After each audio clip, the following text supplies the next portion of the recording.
আসসালামু আলাইকুম। লসাগু নির্ণয়ের খুবই মজার একটি ট্রিক্স শেয়ার করব আজ, যেটা ৫ মিনিট বা ৩ মিনিটে আপনি সমাধান করবেন। সেই অঙ্কটি আপনি ৩০ সেকেন্ডে সমাধান করতে পারবেন।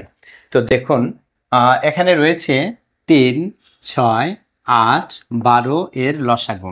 এক্ষেত্রে আপনাকে খেয়াল করতে হবে যে এখানে যে ছোট সংখ্যাগুলো রয়েছে, এই ছোট সংখ্যাগুলো বড় কোনো সংখ্যার গুণনীয়ক কিনা।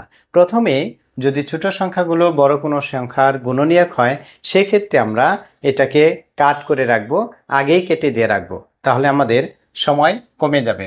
দেখুন, এখানে হচ্ছে ৩ কিন্তু ৬ এর গুণনীয়ক, ৩ দুগুণে ৬, তাহলে এখানে ৩-এর হিসাবটা লসাগুর ক্ষেত্রে না করলেও হবে। এরপর আছে এখানে ৬, ৬ কিন্তু ১২ এর গুণনীয়ক, অর্থাৎ ৬ দুগুণে ১২, তাহলে এখানে ৬কেও লসাগুর বাইরে রাখতে পারি আমরা। এখন থাকলো ৮ এবং ১২, তাহলে আমরা এবার দেখব ৮ ও ১২ এর লসাগু কত। এক্ষেত্রে দেখো যে এখানে ১২ আছে, ১২কে কিন্তু ৮ দ্বারা ভাগ করা যায় না। যখন ভাগ না যাবে তখন আমরা এটাকে দ্বিগুণ করব। তাহলে ১২ এর দ্বিগুণ হচ্ছে কত? ১২ দুগুণে ২৪। এবার আমরা দেখব ২৪কে এই ৮ দ্বারা ভাগ করা যায় কিনা। তাহলে ২৪কে ৮ দ্বারা ভাগ করা যায়, অর্থাৎ ৩ ৮ হচ্ছে ২৪। অতএব এই ৮ এবং ১২ এর লসাগু হবে ২৪।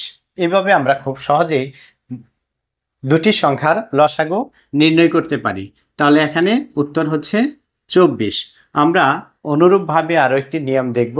আশা করি পরের নিয়মটা দেখলে আপনাদের বিষয়টি আরও ক্লিয়ার হবে। এবার আমরা পরের প্রশ্নটি সমাধান করব। এখানে মূলত ৫টি সংখ্যা রয়েছে, ৩, ৫, ১০, ১২, ১৫, ২০ এর লসাগু নির্ণয় করতে হবে আমাদের। তাহলে এটি খুব তাড়াতাড়ি আমরা কিভাবে লিখতে পারি? পূর্বের নিয়মে আমরা যেগুলো গুণনীয়ক আছে এগুলোকে আমরা কেটে দিব। এখানে প্রথমে ৩ রয়েছে, ৩ কিন্তু ১২ এর গুণনীয়ক, ৩ ৪ ১২, অতএব ৩ এখানে লসাগুতে না আনলেও কোনো সমস্যা নেই।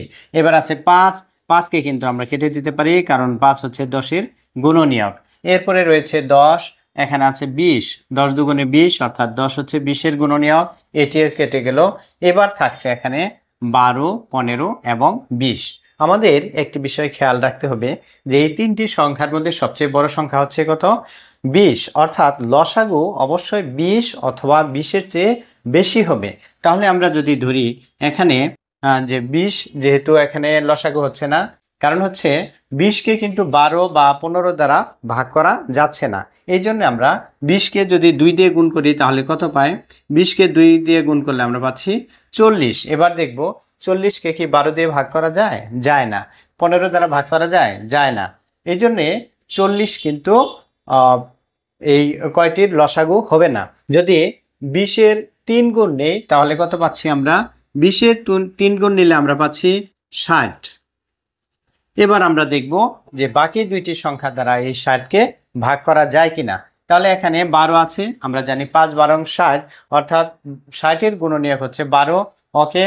এরপর আছে ১৫, ৬০কে কিন্তু ১৫ দ্বারাও ভাগ করা যায়, ৪ ১৫ হচ্ছে ৬০, অতএব ১৫ দ্বারা ৬০ বিভক্ত। তাহলে এখানে ৪০ হবে না, তাহলে ১২, ১৫ এবং ২০-এর লসাগু হবে ৬০। এভাবে আমরা ইউক্লিডীয় প্রক্রিয়া বা ভাগ প্রক্রিয়া ব্যবহার না করেও খুব সহজেই কয়েকটি সংখ্যার লসাগু নির্ণয় করতে পারি। ডিয়ার ভিউয়ার্স, ভিডিওটি ভালো লাগলে আশা করি একটি লাইক দিবেন, সেই সাথে পরবর্তী ভিডিও পাওয়ার জন্য অবশ্যই চ্যানেলটি সাবস্ক্রাইব করে রাখবেন। সবাইকে অসংখ্য ধন্যবাদ জানিয়ে আজকের মতো এখানেই ক্লাস থেকে বিদায় নিচ্ছি। আল্লাহ হাফিজ।